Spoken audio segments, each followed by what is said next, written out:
প্রিয় মানুষটার কাছে অনেক বেশি আঘাত পেয়েছো। এতটা ভেঙে পড়ো না যাতে নতুন কেউ তোমাকে নিয়ে ভাবতে ভয় পায়। নিজেকে শক্ত করো।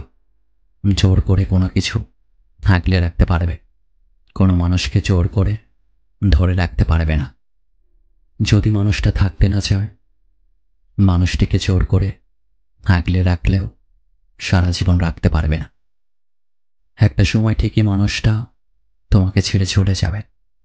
কেউ রাখতে না চাইলে জোর করে থাকতে চেও না। কেউ খোঁজ না নিলে জোর করে খোঁজ রাখতে বলো না।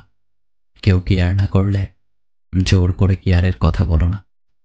যার ইচ্ছা সে কেয়ার করবে, ভালোবাসবে, খোঁজ নেবে।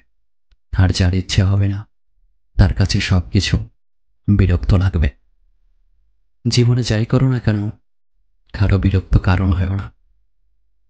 কেউ যেতে চাইলে তাকে এমনভাবে বিদায় দাও যাতে সে একটা সময় তোমার কথা ভেবে আফসোস করে। তবুও কারো কাছে নিজের ভালোবাসা কেয়ারেই কিংবা যত্নের দাবি নিয়ে নিজেকে ছোট করো না।